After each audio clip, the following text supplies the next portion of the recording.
Yeah, time for the morning report with my all-time favorite news guy, Skip Loescher.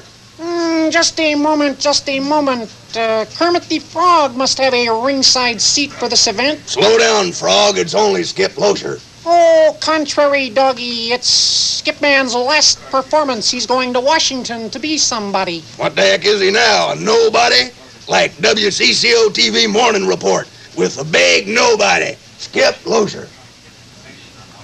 Of course he's somebody. He's going to Washington to be a big shot with the Capitol Press Corps. Oh, yeah, I can see him now with Barbara Walters and Dan Rather and all them guys. Hi, this is Barbara Walters and I'm Dan Rather, and this big nobody over here is Skip Loescher.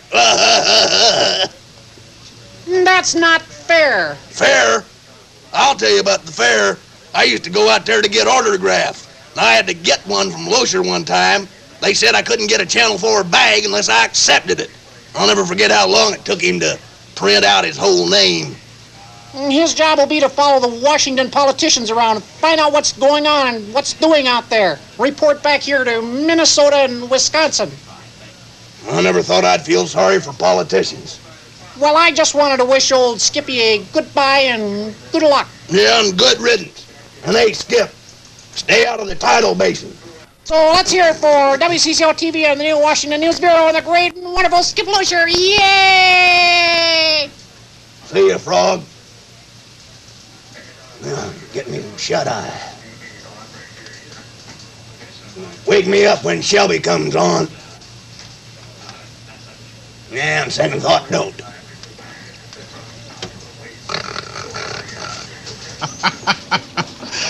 Fritz always has looked green at this time in the morning, and Shelby's mouth's about that size, come to think of it.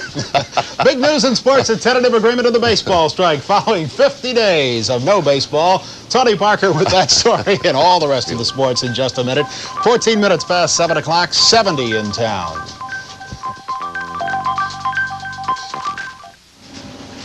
Well, we think the strike's over, but from what you just told me during the commercial, it sounds a little more questionable than we even thought at the beginning of the program. Well, you know, Greavy is still as abrasive self. Miller's still saying the same things, and they're posturing a little bit. They say there are details to be ironed out, so, you know, it's supposed to be over, and we don't know. We got a week to go yet. Anyway, here's what we do know.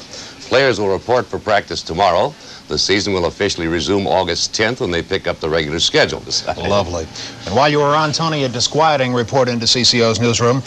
Northern States Power Company reports that about 2,000 gallons of radioactively contaminated water leaked from the nuclear power plant at Monticello about 9:15 last night. A guard apparently noticed the leak and then reported it to the plant's control room.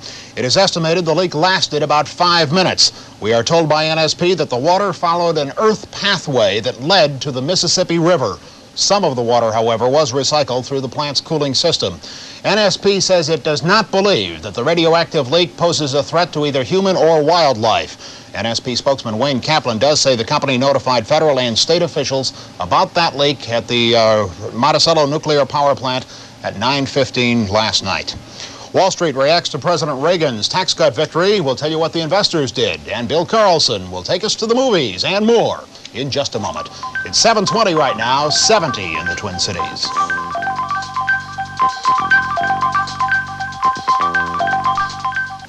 The president's tax cut victory came as good news to Wall Street. In active trading yesterday, the Dow Industrials finishing up the day 7.71. On the average share of stock on the New York Exchange, up 20 cents during trading yesterday. On the Amex, 3 cents higher. The price of gold also slightly higher this morning after trading yesterday. Gold in New York up $1. Silver was down, though, 10.1 cents an ounce. Let's go to Bill Carlson now to find out what is going on this weekend and what we can take in. Hi, Skip, I was just looking over the calendar and reminded me that county fairs are in full swing all around our area. You may want to take one of those in, the one nearest you. For example, this weekend you'll find county fairs underway in Rock County, Faribault, St. Louis, Washington, Wright, Sibley County, Kanabec County, Otter Tail County, Lincoln County, and Mahnomen County. Incidentally, Skip, because this is your last appearance on the morning report, at least in the chair where you're now sitting, before you take over your new assignment as director of Channel 4's Washington Bureau, we did want to make this show memorable for you. Whoops. So we dug through our file tapes. I knew it was coming. And we came up with this little gem. This is not an early morning report, although it may look like it a bit. It's a clip from the 10 o'clock news in 1967. Some ways, Skip, we could say you've certainly grown in your job. Yeah, width-wise, especially. For those of us who are senior citizens here at Channel 4, those are memorable days. I think so. Thank you, Billy. I figured somebody was going to dig that one up somewhere. Let me get out of this and go up to our Live on the Sky traffic copter. Dale Dobish. Okay, Skip, we're out over the Washington Trail here. As you can see, traffic headed for Washington is non-existent. We do want to advise you to watch out for the bridge and also the tidal basin out here. But, Skip, I don't think anybody's going with you to Washington. Anyhow, traffic in the rest of the metropolitan area is moving pretty much normally. No problems to report anywhere. So have a good trip and best of luck to you. Thank you, Dad. At least my horses won't get confused that way. Dan Carlson, what do you have? I hate to think. Well, Skip, present conditions, how's that? Right now in the Twin Cities, it's 70 degrees under mostly cloudy skies. That's 21 on the Celsius scale. Our humidity is at 81%. The pressure 3006 and rising. Winds are south at 17. Our forecast is for mostly cloudy skies today with a good chance of showers or thunderstorms. Our high will be 84, the overnight low 67. Winds will be south at 10 to 20. Partly cloudy then tomorrow with a chance of thunderstorms. Once again, tomorrow's high about 83 degrees. And Skip, since they have outlawed my snowman jokes in the United States, I've been unable to publish them in any book, but I did manage to get you a Riddles to Color coloring book to help you pass the time a little bit while you're opening your new bureau at Washington. Such goodies as how do you make an elephant float, Skip? You want me to answer that? Yes, how do you make an elephant float? Oh, I don't know. How do you make it float? Lots of root beer and ice cream. Oh! Well, certainly I'll miss that. I think senility is set in at a very young age someplace. Repeating the headlines this morning, if you did not hear it, a major headline, Northern States Power reporting 2,000 gallons of radioactively contaminated water has leaked from the nuclear power plant at Monticello. That happened at 9:15 last night. Some of that water made its way to the Mississippi, but NSP says it does not believe that it will pose a threat to human or wildlife.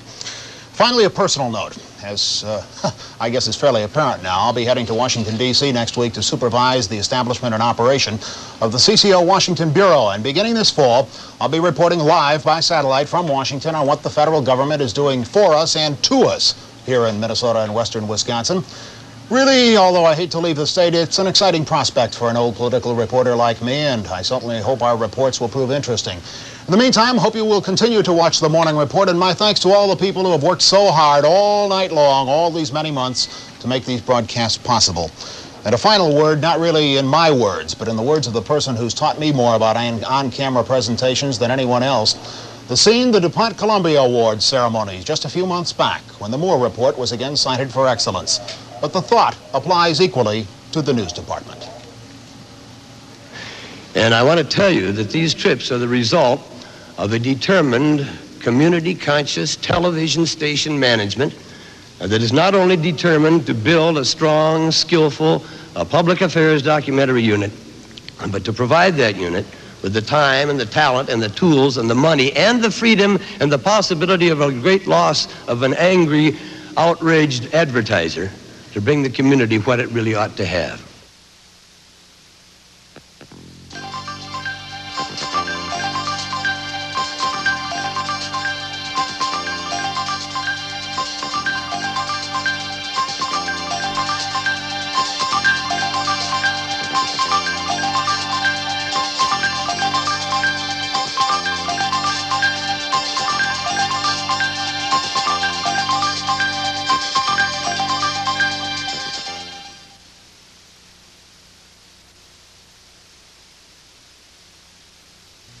You know, usually journalists stay behind the television cameras and rarely make the news, but later this week, WCCO TV's Skip Loescher packs his bag and moves his family to Washington, D.C.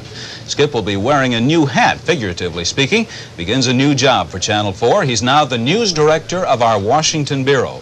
And that new assignment is the beginning of a new era in local programming, not only for Skip Loescher, but for all of the broadcast industry. Is indeed. It is the first time a Minnesota television station has had a permanently stationed news crew in Washington to find out what the federal government is doing to us and for us. As a matter of fact, throughout the entire country, there aren't too many. No, there are very few. I mean, you can count them on two hands. It makes use of satellite technology, right? That's right. All of the reports will go from Washington, D.C. to 22,600 miles above the equator and back down to Minnesota faster than you can blink your eye.